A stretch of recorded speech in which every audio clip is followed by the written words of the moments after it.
Are you interested in achieving these goals, or are you committed? If you're interested, you'll do what's convenient. You'll come up with stories and excuses and reasons why you can't, and you'll use your education as an excuse, you'll use your stories as an excuse, you'll use all of that as your reasons why you can't. But if you're committed, you will do whatever it takes. You'll let go of your stories, you'll let go of your excuses, you'll let go of all the reasons you currently have that are formulating your identity of yourself, and you'll learn how to let that go and become who you are destined to become.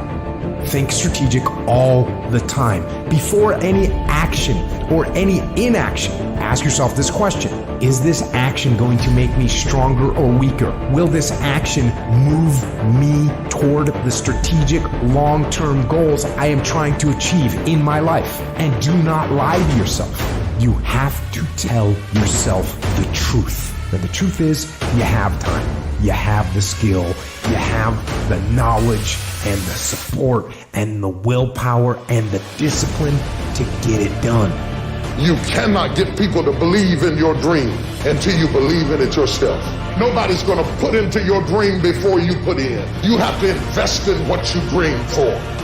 Do you have anything that you're dreaming that you're willing to be committed to enough to see it happen? 90% of your energy, focus, time, and thought should be towards the solution, not towards the problem itself. This is a mistake most people make because they expend all the energy into the problem. And when you expand energy, it grows to survive.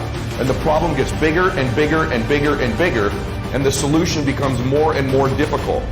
Hardest part about change is not making the same choice as you did the day before. And the moment you decide to no longer think the same way, make the same choice, act the same way, create the same experience, or live by the same emotion, it's going to feel uncomfortable. And the moment you feel uncomfortable, you just stepped into the river of change. Short-term thinking says the donut tastes good, eat it. Short-term thinking says one workout doesn't matter, I can skip it. Short-term thinking encourages you to make short-term emotional decisions that hurt you in the long run. Think strategic. Think long-term. Act strategic.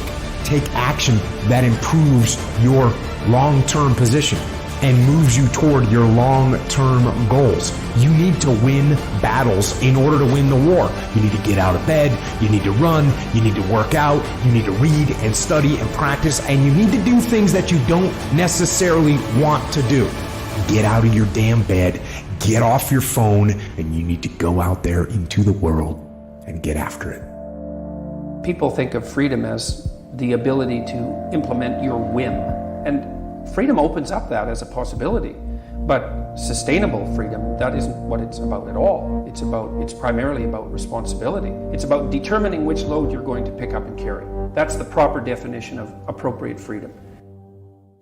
We have pain, we have suffering, we react, and we react about get the out of here.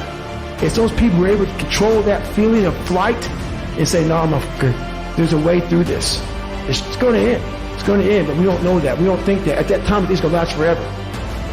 So what keeps me going? I've quit several things. I know what's on the back end of quitting. It's a lifetime of thinking about why the did I do that?